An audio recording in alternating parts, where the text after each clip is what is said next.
மக்களை நான் உங்க ஜப்பார் பாய். நீங்க பார்த்துட்டு இருக்கிறது ஃபுட் ஏரியா தமிழ். இனி நம்ம வீட்டில் என்ன செய்ய போறோம்னு பார்த்தீங்கன்னா, ஒரு 1/2 கிலோ பாஸ்மதி ரைஸ் வச்சு 1/2 கிலோ சிக்கன் வச்சு ஒயிட் சிக்கன் பிரியாணி செய்ய போகிறோம். ஸோ இது யாருக்காக அப்படின்னா, என்னோட சின்ன பசங்க ரொம்ப ஆசைப்பட்டு கேட்டாங்க. இது வந்து குழந்தைங்களாம் நல்லா விரும்பி சாப்பிடக்கூடிய ஒரு பிரியாணி. ஏன்னா நம்ம வந்து யோசிப்போம், சில பசங்க வந்து ஸ்பைசி வேண்டாம், ஸோ காரமாக இருக்குது பிரியாணி ஊன்னுவாங்க. ஸோ அவங்களுக்காகவே ஸ்பெஷலி. அப்புறம் வந்து அந்த பிரியாணியில் வந்து எதுவுமே வராது, எடுத்து போட வெறும் சிக்கனும் ரைஸ் மட்டும்தான் இருக்கும். ஸோ அந்த மாதிரி தான் நம்ம செய்ய போகிறோம். அதுக்கு வந்து ஒரு 1/2 கிலோ ரைஸை வந்து ஊற வச்சுட்டேன் ஒரு 15 நிமிஷத்துக்கு முன்னாடியே. இப்போ இந்த பிரியாணியை ரொம்ப சிம்பிளாக ஈஸியாக செய்ய ஆரம்பிச்சிடலாம். இந்த ரைஸை வந்து 2 தண்ணியில் போட்டு நல்லா இப்படி பிசைஞ்சு தண்ணியை கொட்டிட்டு 3ஆவது தண்ணி பிடிச்சி வச்சுருக்கேன். அப்படியே பக்கத்தில் பார்த்தீங்கன்னா எல்லா ஸ்பைசஸும் இருக்குது.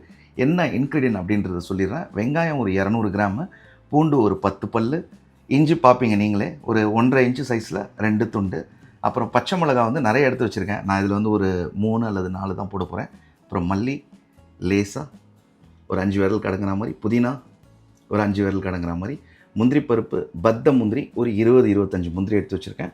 அப்படியே இங்கே ஸ்பைசஸ் பார்த்திங்கன்னா, வெந்தயம் வந்து ஒரு 1/2 டேபிள் ஸ்பூன், 1/4 டேபிள் ஸ்பூனுக்கு மிளகு, 1/4 டேபிள் ஸ்பூனுக்கு ஜீரகம், அப்புறம் 2 ஏலக்காய், ஒரு நீட்டாக ஒரு பட்டை, அப்புறம் பார்த்திங்கன்னா கிராம்பு ஒரு 4 பீஸ், வெந்தயம் வந்து 2 சிட்டிக்கு எடுத்து வச்சுருக்கேன். அதே நேரத்தில் வந்து நெய் ஒரு 50 கிராம் எடுத்துருக்கேன், எண்ணெய் ஒரு 50 கிராம் எடுத்துக்கலாம். ரொம்பவே சிம்பிளுங்க. ஃபஸ்ட்டு நம்ம என்ன பண்ணணும், அரிசி பார்த்தோம். அடுத்தது இந்த பொருட்கள் எல்லாமே போட்டு அரைக்கணும், சரிங்களா? இப்போது இதில் வந்து 200 கிராம் வெங்காயம் வச்சுருக்கேன் இல்லையா, அதில் ஒரு 100 கிராம் வந்து அரைச்சிடலாம்.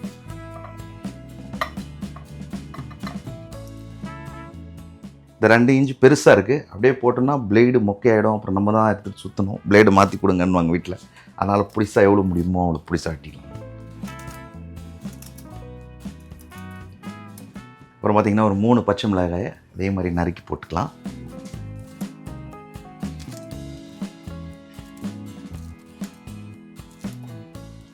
அப்படியே கையோட இந்த பூண்டு, நாட்டு பூண்டாக இருந்தால் நீங்கள் ஒரு 10 பல் போடுங்க. இது கொஞ்சம் பெருசாக இருக்குது, அதனால் நான் ஒரு 7 பல் பூண்டு போட்டுக்கிட்டேன்.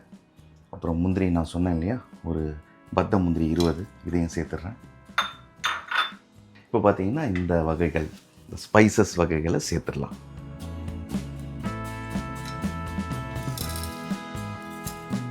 இப்போ ஃபைனலாக தான் நான் வந்து மல்லி புதினாவை சேர்க்க போகிறேன். ஏன்னா அது வெயிட்லெஸ்ஸான பொருள். இதை நம்ம ஃபஸ்ட்டு போட்டுட்டோம்னா இது சுற்றிக்கிட்டே இருக்கும், மேலே அப்படியே வெயிட்டான பொருள் இருக்கும். எப்போவுமே வச்சுக்கோங்க, ஒரு மிக்ஸி நம்ம அரைக்கிறோம் அப்படின்னா நல்ல வலுவான பொருளை போட்டுட்டு அதுக்கப்புறம் தக்கையான பொருளை மேலே போடணும். ஸோ இது அளவு பாருங்கள், இதை பாருங்கள், சும்மா ஒரு 5 விரல்லே அடங்கிருச்சு. அதே மாதிரி புதினாவும். இப்போ இதில் தண்ணி சேர்த்து அரைக்கணுமா? வேண்டாம். 1 கிலோ பிரியாணிக்கு நம்ம 200 கிராம் எண்ணெய் போடுவோம், சரிங்களா? அப்போ 1/2 கிலோவுக்கு 100 கிராம் போடுவோம். நான் என்னென்னா, இது குழந்தைங்களுக்கு கொடுக்கறதுனால ஒரு 50 கிராம் ஆயில், கடலெண்ணெய் சேர்த்துக்கோங்க. நான் ரீஃபைண்ட் ஆயில் எடுத்து வச்சுருக்கேன். ஒரு 50 கிராம் நெய், தாளிக்கிறதுக்கு நெய் வச்சுக்கலாம். எண்ணெய் அதில் போட்டு அரைச்சிருவோம். அவ்வளோதான். ஜாரை க்ளோஸ் பண்ணுறோம். க்ளோஸ் பண்ணிட்டு ஃபஸ்ட்டு நம்ம என்ன பண்ணுவோம்னா அரைப்போம். தேவைப்பட்டால் தண்ணி ஆட் பண்ணிக்கலாம், வேண்டாம்னா அப்படியே அரைச்சி எடுத்துருவோம்.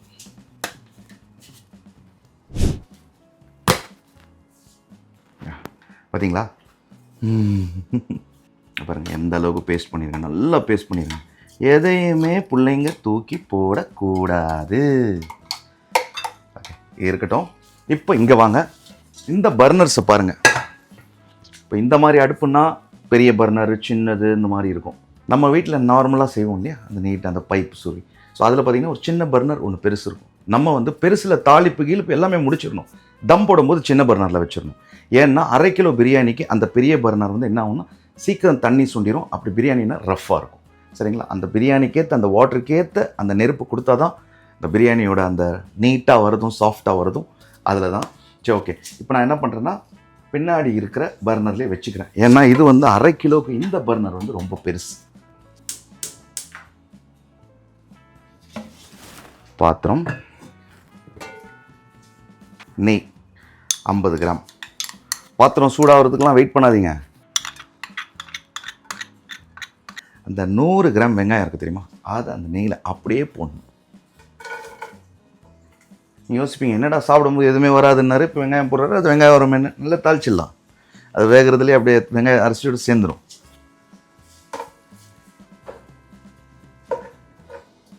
இப்போ பார்த்தீங்கன்னா இந்த வெங்காயம் வந்து ஒரு 50% தான் வந்து பாயில் ஆகிருக்கும். நம்ம வந்து பொன்னிறமாக ஆக்கணும்னா பிரியாணியோட கலர் மாறிடும். ஏன்னா நம்ம செய்ய போகிறது ஒயிட் பிரியாணி. கவனமாக இருக்கணும். இப்போ இந்த ஆயிலில் நான் என்ன பண்ணுறேன்னா, நம்ம அரைச்சி வச்சோம் இல்லையா மசாலா, அந்த மசாலாவை சேர்க்குறேன்.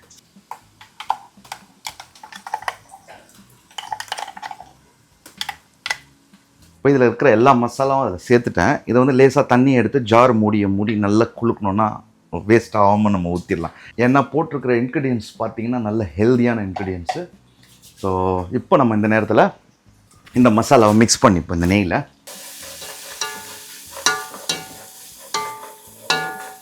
ஆஹா, என்ன ஒரு மனம்! சூப்பரான ஃப்ளேவரு. ஃப்ளேமை லோ பண்ணிடுறேன் இந்த நேரத்தில். நான் லோ பண்ணிட்டு இந்த மசாலாவை கொஞ்சம் நேரம் நெய்லேயே வதக்கும், அப்புறம் சிக்கனை போடும். இப்போ அதை அப்படியே லோ ஃப்ளேம்லேயே வதக்கிட்டு இருந்தோம். அதில் இருக்கிற அந்த ஆயிலில் நெய்யெல்லாம் வந்து அப்படியே அந்த மசாலா விட்டு பிரிஞ்சு வருது பாருங்கள். எண்ணெய் மட்டும் வரல, ஸ்மெல்லு பயங்கரமாக வருது. இப்போது இந்த 1/2 கிலோ சிக்கனை இந்த சைஸில் வச்சுருக்கேன். உங்கள் இஷ்டம். நீங்கள் வந்து சின்ன சைஸாக வாங்கிக்கோங்க, பெருசாக வாங்கிக்கோங்க, இல்லை சும்மா மணத்துக்கு ஒரு 2-3 துண்டு வந்து பொடிசாக நறுக்கி போடுங்க, ஒன்றும் பிரச்சனை இல்லை. வருங்க, அவ்வளோதான். இப்போ நம்ம இதை என்ன பண்ணுவோம், ஃப்ளேம் கொஞ்சம் ஹை வச்சுக்கிட்டு வதக்குவோம். ஒன்று ஞாபகப்படுத்தினீங்களா பார்த்தீங்களா, உப்பு போடவே இல்லை. நான் மசாலா அரைக்கும் போதே உப்பு போட்டு அரைச்சிருக்கணும், இல்லை மசாலா போடும்போது போட்டிருக்கணும். மறந்தேன், வேலையில் கரெக்டாக இல்லை, போட்டுறேன் இருங்க. சால்ட்டே எவ்வளோ சேர்த்துக்கலான்னு பார்த்தீங்கன்னா ஒரு 3/4 டேபிள் ஸ்பூன் சேர்த்துக்கலாம். கடைசியில் ரைஸ் போட்டு செக் பண்ணுவோம். இந்த டைமில் தேவைப்பட்டால் போடலாம், இல்லைனா வேண்டாம். நான் ஒரு சின்ன ஸ்பூனில் போடுறேன். இதை நீங்கள் வந்து 3/4 டேபிள் ஸ்பூன் நீங்கள் கனெக்ட் பண்ணிக்கோங்க. போட சேர்த்து பரட்டும். பார்த்தீங்களா, ஒன்றும் காணும். ஒரு மசாலா சிக்கன் அவ்வளோதான், எதுவுமே இல்லை. உப்பு கூட கண்ணுக்கு தெரியல பாருங்கள், உப்பும் அதிலே சேர்ந்துருச்சு. ஃபஸ்ட்டு எப்போ தாளித்து தண்ணியை ஊற்றுவேன், எப்போ டீ குடிப்பேன் அப்படின்னு பார்த்துட்ருக்கேன். ஸோ தண்ணி கொஞ்சம் ஊற்றிக்கலாம். ஒரு 100 ml தண்ணி இதில் மிக்ஸ் பண்ணேன். ஓகே, இந்த 100 ml தண்ணியோட முடிஞ்சிருச்சா? கிடையவே கிடையாது. 1/2 கிலோவுக்கு 3/4 லிட்டர் தண்ணி போடணும். இப்போது இன்னும் ஒரு 650 ml நான் தண்ணி இதில் ஊற்ற போகிறேன். ஸோ அப்போ தான் நம்ம என்ன பண்ண போகிறோம், அப்படியே ரைஸை எடுத்து அதிலே போட்டு ஒரே தம். இதை வடிச்செல்லாம் போட வேண்டிய அவசியம் கிடையாது. சரிங்களா? ஓகே, எனக்கு ஒரு அளவு, இது வந்து அந்த அளவு இருக்கும் ஒன்று தண்ணி. நீங்கள் வந்து கரெக்டாக 3/4 லிட்டர் அளந்து ஊற்றிக்கோங்க.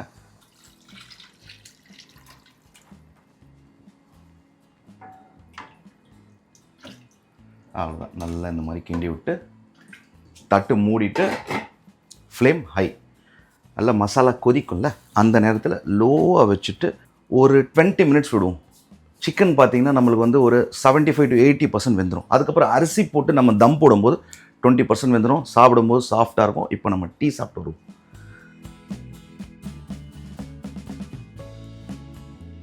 இப்போ பார்த்தீங்கன்னா ஒரு 20 நிமிஷமாக லோ ஃப்ளேமில் வந்துட்டுருக்கு. எப்படி அந்த கொதிக்குதுன்றது பாருங்களேன் கொஞ்சம். ஆஹா, சொல்லுவாங்க தெரியுமா, மணத்துக்கெல்லாம் மனம் அப்படின்னு சொல்லிட்டு இந்த மாதிரி இருக்குங்க. எனக்கு தெரிஞ்சு இதில் வந்து கொஞ்சம் தேங்காய் பாலை ஊற்றிட்டோன்னு வைங்க, அப்படியே ஒயிட் குருமாவும் மாறிடும் போல இருக்கு. சரி, இப்போ உப்பு பார்க்கக்கூடாது. எப்போவுமே நம்ம ஒரு மீன் குழம்போ கறி குழம்போ இல்லை பிரியாணியோ எதாக இருந்தாலும் இப்போ இதில் பார்க்கும்போது உப்பு தெரியும்.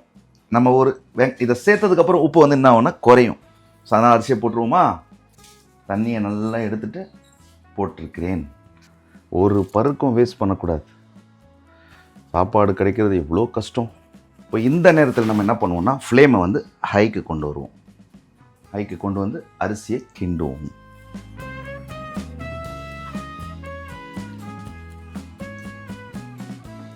கொஞ்சம் கொதிக்கிட்டோம், அதுக்கப்புறம் உப்பு செக் பண்ணுவோம். இந்த நேரத்தில் நம்ம இந்த ஆயில் நெய்யெல்லாம் நகட்டிட்டு உப்பு செக் பண்ணணும். சரிங்களா? அதை பாருங்கள், கொதிக்குது பாருங்கள். கொதிக்கிறதா கொதிக்கிறதா கொதிக்கிறதா அப்படின்னா ஊட்டிட்டு கொஞ்சோண்டு மசாலா. சூடாக இருக்கும், டக்குன்னு எடுத்து வாயில் வச்சிடக்கூடாதுங்க. பர்ஃபெக்ட். இதில் வந்து நம்ம வந்து புளிப்பெலாம் சேர்க்க வேண்டாம். சரிங்களா? தக்காளியை நம்ம போடல பாருங்கள், அதெல்லாம் எதுவுமே வேண்டாம். தயிரும் எதுவும் போடல, ஏன்னா பசங்களுக்கு புளிச்சதுன்னா சாப்பிட மாட்டாங்க. ஸோ அதனால் உப்பு மட்டும் கரெக்டாக இருக்கான்னு பார்த்துக்கணும். காரமும் அவ்வளோதான், நார்மலாக இருக்குது. தெரியுது, நாக்குக்கு காரம் தெரியுது. இப்போ நம்ம இந்த நேரத்தில் பொறுமையாக அப்படி கிண்டிக்கிட்டே இருக்கணும்.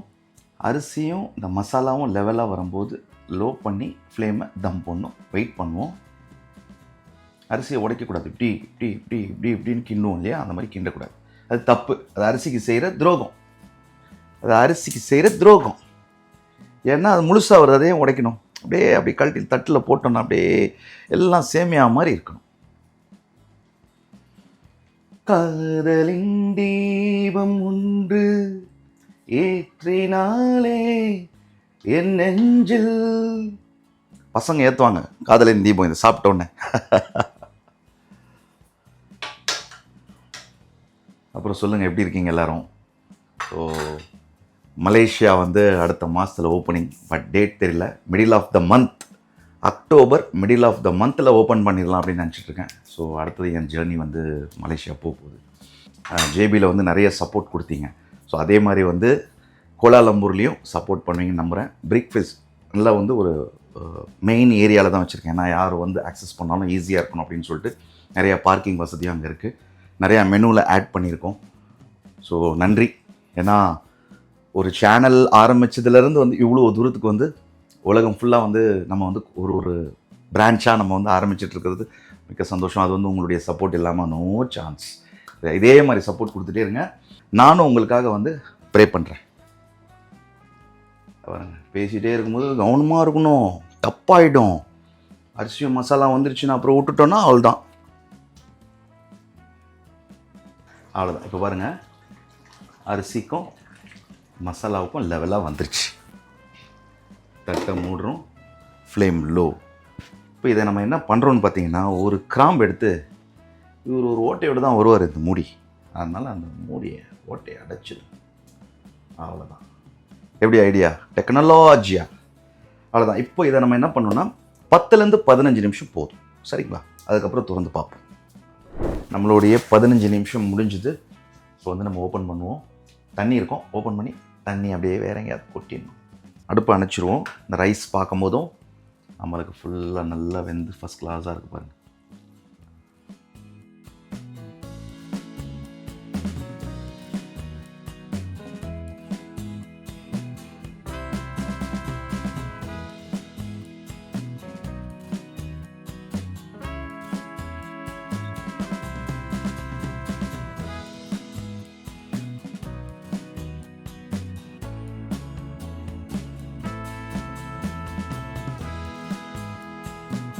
சரியான மனம். இது நீங்கள் செஞ்சு கொடுத்தீங்கன்னா பசங்க உண்மையாகவே இதை விட மாட்டாங்க. ஏன்னா ஃப்ளேவரே அப்படி இருக்கும்போது என்ன ஆகும், அப்படியே நம்மளை இழுக்கும், இந்த குழந்தைங்களை இழுக்கும்.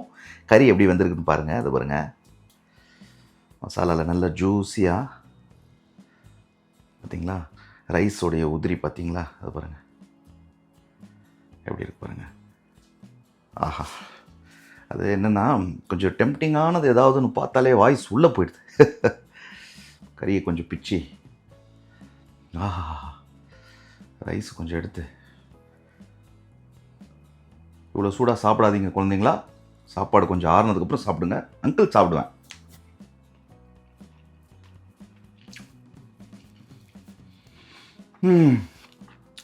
அடா அடா அடா அடா அடா அடா அடா. எத்தனை அடான்னு சொன்னாலும் கம்மி தான். அருமையான ருசி பாருங்கள். வெறும் ரைஸு, கறி, இது மட்டும்தான் இதில் இருக்குது. மற்றபடி எலும்பு வந்தால் தூக்கி போட்டு சாப்பிட்டோம். போன்லெஸ் போட்டு அதுவும் தேவையில்லை. இன்னொரு முக்கியமான விஷயம் என்னென்னு பார்த்தீங்கன்னா, இந்த டிஷ்ஷை பசங்க கூட செய்யலாம். எப்படி அப்படின்னா, இப்போ சில பசங்க குக்கிங் ஆர்வமான பிள்ளைங்க இருப்பாங்க தெரியுமா, அவங்களாம் ரொம்ப ஈஸியாக செஞ்சிடலாம். எல்லா இன்க்ரீடியன்ட்டும் எடுத்து வச்சு அரைக்க வேண்டியதான், போட வேண்டியதான், முடிஞ்சு போச்சு. ஆனால் குழந்தைங்க செய்யும்போது தூரமாக நின்று செய்யுங்க. நானும் என்னோடய சைஃப் சஃபாக்கெலாம் வீட்டில் ட்ரைனிங் கொடுத்துட்ருக்கேன்.